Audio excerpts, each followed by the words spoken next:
السلام علیکم ناظرین، میں ہوں مریم خان، حاضر ہوں ایک اور ویڈیو کے ساتھ۔ اردو سیریز کی ایک اور ویڈیو ہے، اور یہ دیکھیں یہ ویڈیو کس پہ ہے؟ یہ ہے مصوتوں پر۔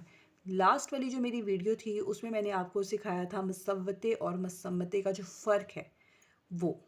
اس کے بعد اب میرا خیال تھا کہ ایک سٹیپ اور ضرور لینا چاہیے مصوتوں کی طرف، کیونکہ نیکسٹ ہم نے حروف سے ہم نے الفاظ سازی کی طرف بڑھنا ہے، الفاظ سازی سے ہم نے انشاءاللہ تعالی جملوں کی طرف جانا ہے اور نئے لفظ بنانے ہیں۔ تو میں آپ کو یہ مصوتوں کا جو ٹاپک ہے نا وہ کلیئر ضرور ہونا چاہیے۔ تو یہ دیکھیں میں نے اس کو بھی پہلے سے لکھ کے رکھا ہوا ہے تاکہ میں ایزیلی آپ کو سمجھا سکوں، میرا لکھنے کی طرف دھیان تھوڑا سا کم ہو اور آپ کو سمجھانے کی طرف تھوڑا زیادہ ہو۔ یہ دیکھیں الف واو چھوٹیے اور بڑھیے۔ الف کس کی آواز نکالتا ہے؟ الف اے آئی اور یو کی آواز نکالتا ہے، واو او کی آواز نکالتا ہے، چھوٹیے ای کی آواز نکالتی ہے اور بڑھیے اے کی آواز۔ اسی طرح جب ہم مصمتوں کو یا دوسری آوازوں کو ان حروف کے ساتھ جوڑتے ہیں تو وہ ایک لفظ بناتے ہیں۔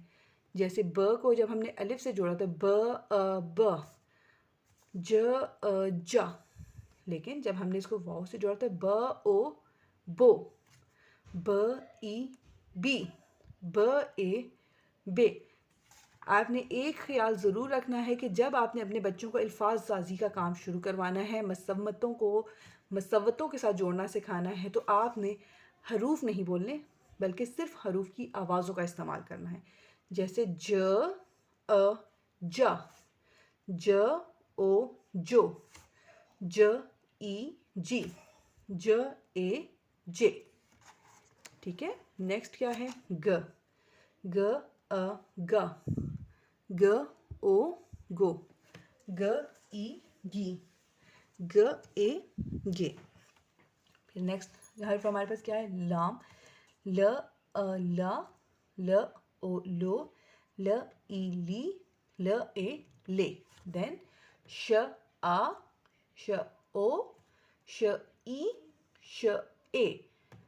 جب آپ توڑ کرنا سکھائیں گے تو اس کے بعد بچوں کو بولیں کہ اس کو آپ توڑ کے بغیر بھی پڑھو، جیسے شا، شو، شی، شے۔ اس کے بعد ہمارے پاس ہیں، پھر میں نے شرارتی حروف لیے۔ شرارتی حروف آپ کو پتہ جڑتے نہیں ہیں۔ د دو، دا دا، د او دو، د دی، د دے۔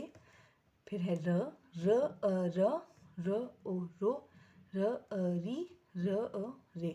شرارتی حروف کے متعلق بھی میری ایک ویڈیو موجود ہے۔ آپ کو جب شرارتی حروف کا اندازہ نہ ہو رہا ہو کہ اس کو بچوں کو کیسے سمجھانا ہے تو آپ اس ویڈیو کو ضرور دیکھیں اور اس کو ضرور فالو کریں۔ بہت ہی سمپل طریقے سے میں نے اس میں آپ کو شرارتی حروف سکھائے ہیں، اور امید کرتی ہوں یہ ویڈیو آپ کو سمجھ آ گئی ہوگی۔ اس میں جو بھی باتیں بہت سمپل طریقے سے یہ باتیں سمجھائی گئی ہیں کہ آپ نے سمپل جو حروف ہیں، ڈفرینٹ حروف ہیں، ان کو آپ نے مصوتوں کے ساتھ کیسے جوڑنا ہے۔